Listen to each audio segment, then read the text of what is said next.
ఖమ్మం జిల్లాకు వెళ్దాం. ఖమ్మం జిల్లాలో రైతులకు సంబంధించినటువంటి మిర్చి మార్కెట్లో ఘర్షణ వాతావరణం నెలకొన్నట్టుగా తెలుస్తోంది. కమిషన్దారులకు అదేవిధంగా రైతుల మధ్యలో ఘర్షణ వాతావరణం నెలకొన్న టాపిక్ బర్నింగ్ గా కనబడుతుంది. దీనికి సంబంధించి పూర్తి డీటెయిల్స్ అందించేందుకు మా ప్రతినిధి గోవింద్ అందుబాటులో ఉన్నారు. గోవింద్.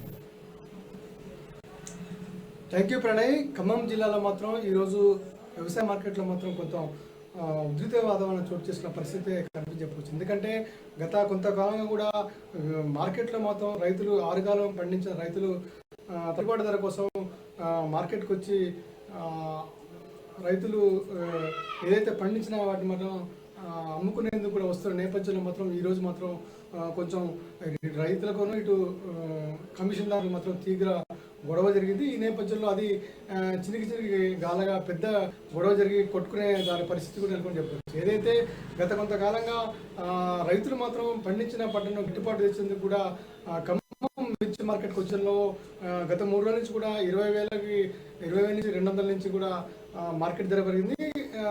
ఈ రోజు చూసుకున్నట్టయితే 800 వరకు ఉన్న నేపథ్యంలో మాత్రం ఒక్కోసారి ఈ ధర రేటు విషయంలో కూడా అప్ అండ్ డౌన్ కావడంతో కూడా ఇటు రైతులు ఆందోళన చెందిన పరిస్థితి. ఈ నేపథ్యంలో ఏదైతే ఒక రైతు మాత్రం తను పండించిన పంటని అమ్ముకునే నేపథ్యంలో దారి వ్యవస్థ కమిషన్దారు వచ్చి తమ పండించిన రైతులు డబ్బులైతే ఇవ్వాలో ఆ డబ్బులు ఇవ్వాలని చెప్పి తన మీద దురుసుగా మాట్లాడిన పరిస్థితి. ఈ నేపథ్యంలో ఇప్పుడు మాత్రం ఇచ్చే పరిస్థితులు లేదు, నాకు ఇబ్బంది ఉందని చెప్పినా సరే ఎందుకు ఇవ్వమని గట్టిగా అడిగిన నేపథ్యంలో మాత్రం అక్కడ ఇటు కమిషన్దారుగాను ఇటు రైతుకు మాత్రం తీవ్ర వాగ్వాదం చోటు చేసుకుని తోపులాడుతూ చేసుకున్న నేపథ్యంలో అక్కడికి ఎక్కువగా కమిషన్దారుడు ఇష్టం వచ్చినట్టు మాట్లాడిన నేపథ్యంలో మాత్రం రైతులు తీవ్ర ఆగ్రహం చెంది తన కుటుంబ సభ్యులు తనకి దగ్గర ఉన్న వాళ్ళందరినీ దాదాపు 4-5 కలిసి మాత్రం కమిషన్దారు మీద తీవ్రంగా కొట్టే ప్రయత్నం చేశారు. ఈ నేపథ్యంలో అక్కడ ఏదైతే ఈ తీవ్రవాదం చేసుకున్న నేపథ్యంలో మాత్రం అక్కడ చాలా మంది మార్కెట్ సంబంధించిన కమిషన్ సంబంధించిన అధికారులు కానీ ఎమ్మటే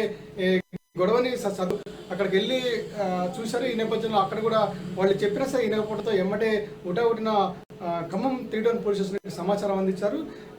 సమాచారం తెలుసుకున్న వెంటనే పోలీసులు అక్కడ చేరుకొని ఏదైతే కమిషనర్ గారు ఇటు రైతులు వాగ్దానం చేసుకునే నేపథ్యంలో వాళ్ళిద్దరిని ఇద్దరిని అక్కడి నుంచి చెదరగొట్టి సర్ది చెప్పిన పరిస్థితి కనిపిస్తుంది. దీనికి సంబంధించి కూడా ఇప్పటికే అక్కడ ఉన్న రైతులు కూడా తీవ్ర ఆందోళన చెందుతున్నారు. మేము అరకన్నా కష్టపడి పండించిన రైతులు వస్తే ఇట్లా దారులు మాపై దాడి చేసే మమ్మల్ని అనేక ఇబ్బందులు గురి చేస్తారని చెప్పి అక్కడ రైతులు కూడా వాపోతున్న పరిస్థితి కనిపిస్తుంది. అయితే ఈ నేపథ్యంలో ఈ ఘటన తెలుసుకున్న అక్కడ మార్కెట్ చేరుకునే శ్వేత కూడా అక్కడికి ఏమంటే చేరుకొని రైతుల పక్షాన ఉండి మీకు ఎలాంటి ఇబ్బంది లేదు, మిమ్మల్ని కంపల్సరీ చూసుకుంటాం, ఇక్కడ ఎవరు ఎట్లాంటి గొడవలు చేయొద్దని చెప్పి కూడా అక్కడ అధికారులకు చెప్పుకుంటూ అదేవిధంగా రైతులు కూడా కొంచెం భరోసా ఇచ్చిన పరిస్థితి కనిపిస్తుంది. ఏదైనప్పుడు కూడా ఉమ్మడి ఖమ్మం జిల్లాలో మొత్తం రైతుల విషయంలో మాత్రం ఒక కింద ఆందోళన చెందుతున్న పరిస్థితి కనిపిస్తుంది. ఎందుకంటే గత కొన్ని సంవత్సరాల నుంచి కూడా అన్నదాతలు అనేక ఇబ్బందులు పడుతూ పండించిన గిట్టుబాటు రైతులు తీసుకొచ్చి ఇక్కడ మార్కెట్కి అమ్ముతున్నాం. ఇక్కడ ధరల వ్యవస్థ మాత్రం అత్యధికంగా వాళ్ళ దగ్గర నుంచి ఎక్కువ సొమ్ము చేసుకుంటున్నారు.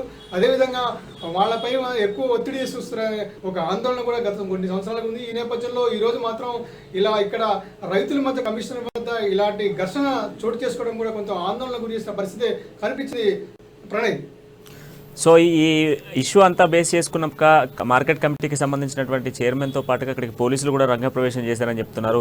సో రైతులకు సంబంధించినటువంటి కంప్లీట్ సమస్య నెరవేరిందని చెప్పుకోవచ్చు. ఆ దళారులకు సంబంధించి రైతు పండించినటువంటి పంటకు అదేవిధంగా ఆయన తీసుకున్నటువంటి అప్పుకు కూడా సీక్వెన్స్గా చేస్తున్నటువంటి సిచ్యువేషన్స్ చెప్తున్నారు. సో దీనికి సంబంధించి మార్కెట్ కమిటీకి సంబంధించినటువంటి చైర్మన్ శ్వేత ఏం చెప్తున్నారు, అదేవిధంగా పోలీసులు పోలీస్ స్టేషన్కి తీసుకెళ్లినటువంటి రైతుల్ని మరి వదిలేసేటువంటి ప్రయత్నం చేశారా, సద్దుమనిగే పెట్టేటువంటి ప్రయత్నం ఏమన్నా చేశారా? ఓకే, అలాగే ప్రణయ్ చూసుకున్నట్టయితే దాదాపు ఇది చాలాసేపు ఇక్కడ వాగ్దానం చేసుకున్న నేపథ్యంలో మాత్రం అక్కడికి మార్కెట్ చైర్మన్ శ్వేత చేరుకున్న నేపథ్యంలో మాత్రం అక్కడ అందరికీ సర్ది చెప్పారు. రైతులకు కూడా మీకు ఎలాంటి ఇబ్బంది లేదు, మీకు అండగా ఉంటాం, భరోసా ఇస్తాము, మరి ఇంకొకసారి కూడా ఇలాంటి ఘర్షణ మాత్రం చోటు చేసుకుంటా చూసుకుంటామని ఒక భరోసా ఇచ్చారు. అదేవిధంగా పోలీసులు కూడా వారిని స్టేషన్ తరలించిన నేపథ్యంలో మాత్రం ఎటువంటి ఇబ్బంది లేకుండా వాళ్ళని వదిలిపెట్టాలి, ఇలాంటి ఘటనలు మళ్ళీ ఇంకోసారి జరగకుండా చూసుకుంటామని చెప్పి ఒక భరోసా ఇచ్చిన పరిస్థితి కనిపిస్తుంది. ప్రణయ్.